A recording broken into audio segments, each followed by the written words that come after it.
Good morning, guys! And nandito na tayo sa ating second hotel dito sa Old Quarter, Hanoi, Vietnam.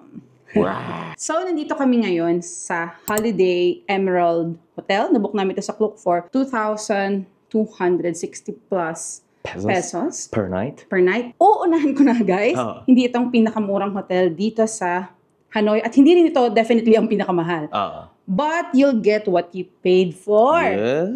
Diba? Kasi guys, ito na naman tayo. Favorite namin ang balcony. Meron na naman kaming balcony. And 26 square meters lang naman ang aming space. Malaki, guys. And hindi mukhang luma yung room. Maganda rin siya. So true. If you want to book this room or any hotel or activities on Klook, please don't forget to use our promo code, the Senzons Klook, para maka-discount kayo, guys. Use it 5 times. Yun. Kahit saan parte ng mundo. Kahit saan yan. Di lang sa hotel, 5 times siya. Bahala ka na. Oo, correct. So, huwag na natin patagalin to, guys. Let's do a room tour. Roll VTR.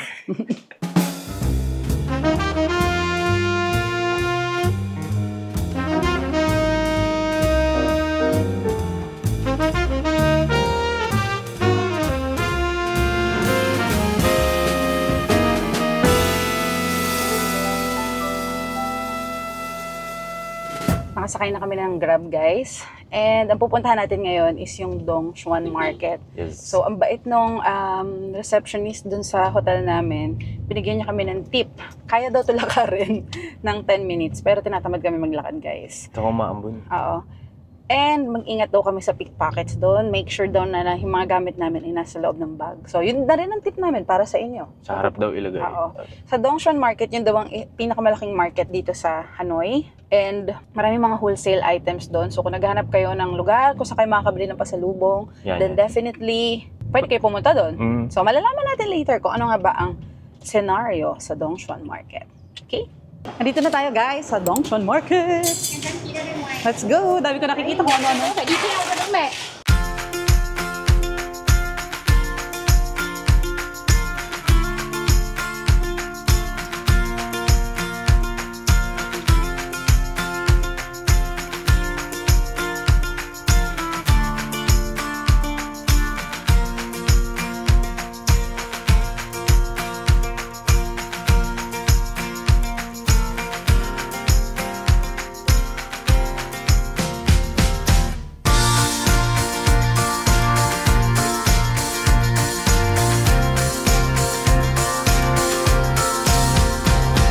So guys, nandito tayo sa Gia Mua Cafe.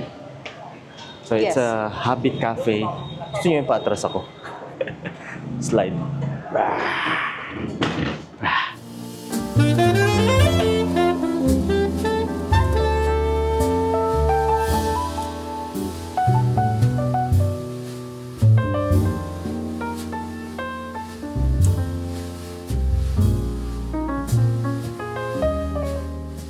Ito na yung order namin, guys. We ordered caramel macchiato. Actually, kay AJ to. And, ano to?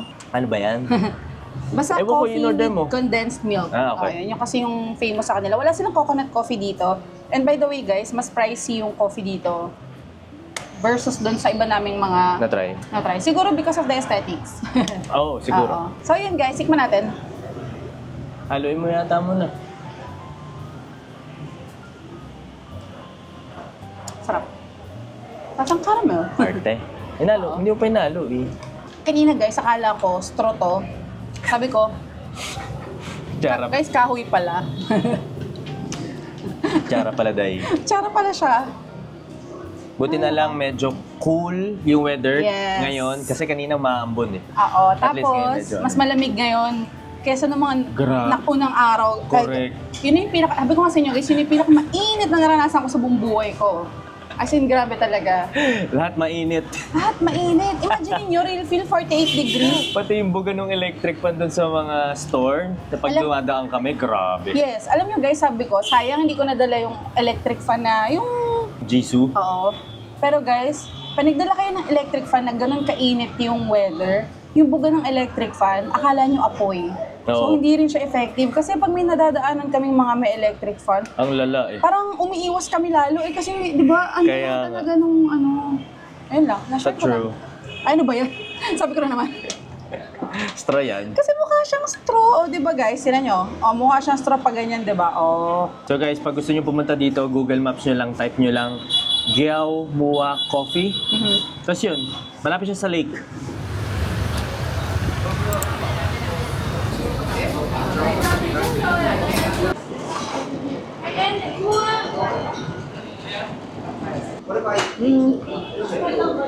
Paranghang. Alam nyo guys, masarap ang pho, pero feeling ko, pang bancha. Pero I'm not saying na hindi ito masarap pa. Kumbaga, parang mas trip ko lang yun. So, okay siya.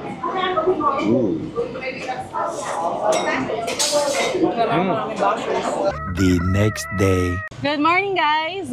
Good morning! Nagpunta kami sa Ho Chi Minh Mausoleum. Nandun din kasi yung anong tawag sa pagoda na yun. One Pillar Pagoda. Oo. Maganda rin sanang itinerary yun dito sa Hanoi. Pero, sarado siya. Under maintenance siya until August 12. Pero guys, kaya kami bumalik. Actually, this is our third attempt. Kaya kami bumabalik kasi nung unang punta namin, sinabi sa amin na open daw siya hanggang 10:30 12. a.m. Something like that. Oo. So, kaya nag-try ulit kami. But apparently, iba na yung sinabi pagdating namin dito ulit. So, okay lang. Ganun talaga ang life. So, naglalakad kami ngayon kasi aside from the mausoleum, konting walk lang, mararating nyo yung Citadel. So, tara, lakarin natin guys. Actually, malapit na tayo. Oo. Let's go, let's go. Let's go.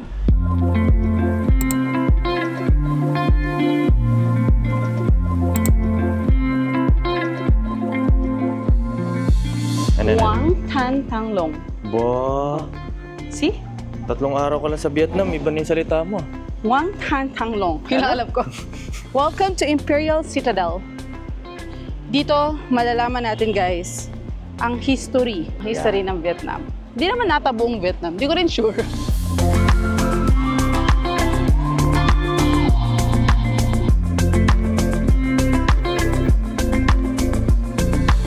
Na-research ko guys, ito daw pala yung center of regional political power.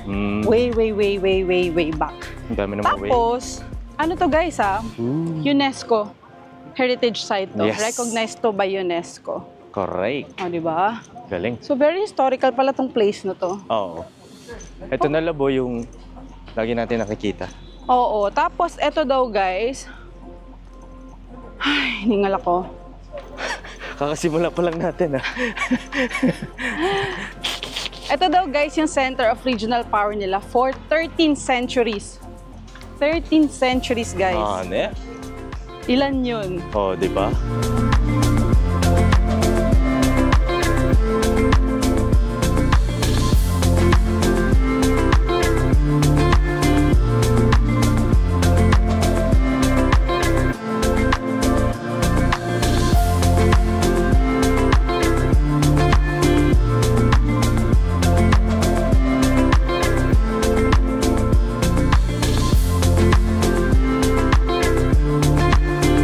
Guys, andito tayo sa Military Operation Bunker, General Commander Headquarters.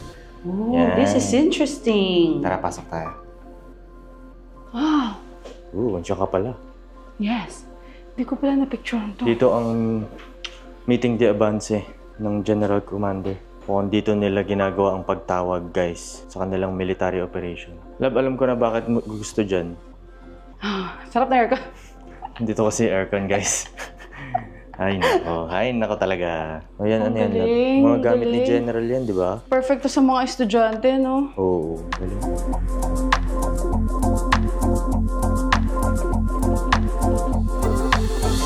So guys, andito tayo sa Military History Museum.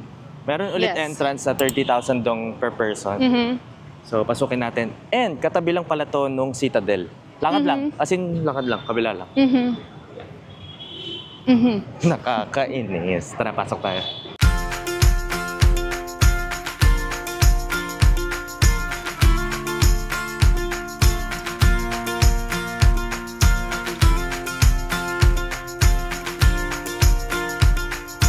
Guys, hinahanap namin yung mga war airplanes and tanks. Pero parang tinanggal na. Wala na. Tinanggal mo. Para may pinunta ko, gusto ko makita yung mga aeroplano. Ay, isa lang pala. Isa lang yan. Oo nga. Tinanggal. Di ko alam kung saan nila nilagay. Tara, pasok nga tayo dito. Buti na lang mula lang yung entrance. Kaya nga. Kaya siguro minurahan, tinanggal. Oo. Hindi, baka ngayon talaga yun. Hechicera.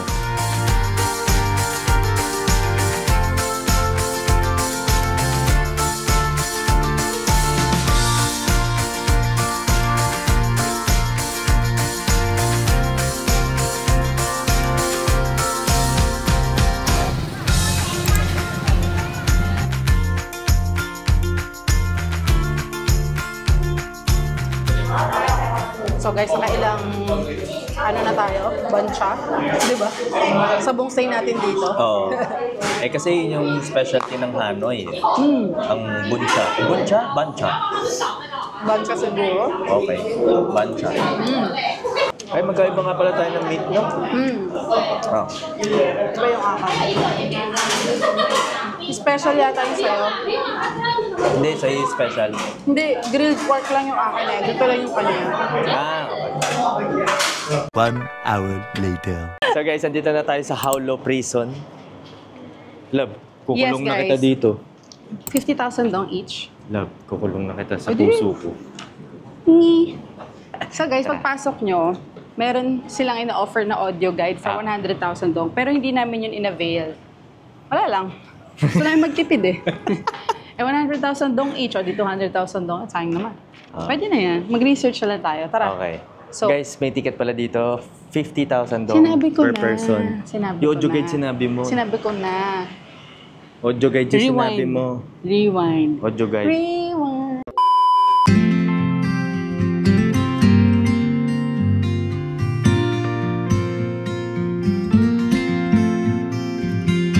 Do you miss me at all? Do you think about the things we used to do? No, you couldn't stand tall. So why didn't you call? So many years has gone by, but I think about you all the time.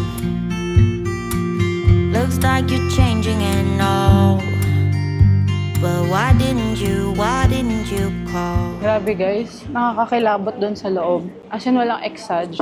So doon sa loob, doon talaga kinulong guys, yung mga prisoners nung panahon na sinakop sila ng France. Diba? Ng mga French. Totoo. And guys, nakakakilabot. Kasi makikita nyo talaga yung mga ginamit na items. Yung pang ano sa kanila, pang pugot ng ulo nila. Oo, pang pugot. Pang torture sa kanila, yung pang kuryente sa kanila. Tapos yung sa loob ng kulungan, yung ano ng paa nila. Oh, yung lock. Yung lock ng paa nila. Grabe guys, no? Grabe. Sana hindi maulit yung ganong war. True. Imagine may pinaghirapan ng mga tao para lang makuha ang kalayaan. Tapos magwa-war lang ulit. True. So guys, nandito tayo ngayon sa Tran Quoc Pagoda. So sabi nila, this is the oldest pagoda dito sa Hanoi. Tingnan nyo guys, nasa lake din siya. Oo, nasa lake Lake din siya. pa, Ayan, lake oh. pa ba to? Oo, feeling Dami ko. lake dito, no? Dito sa Hanoi, ang daming lake Oo. napansin namin. Tara. Saka napansin namin, ginagawa siya. Yes. Kita nyo ba? Pero nakikita pa rin namin. Kita pa rin naman. Oo. Kami nyo, hindi. Nakikita Tara. namin yung loob. Pasok tayo. Guys, dito walang... Guys, dito walang entrance fee. Pwede kayong pumunta. Parang nagulat si ate.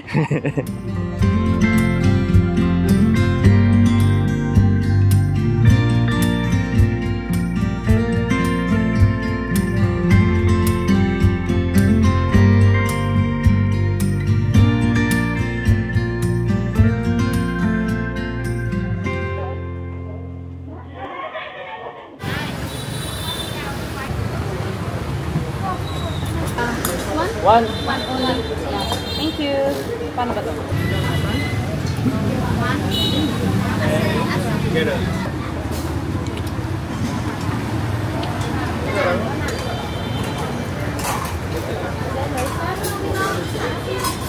So guys, dito na nagtatapos ang aming Hanoi trip. So sana nag-enjoy kayo, pati yung sapa namin.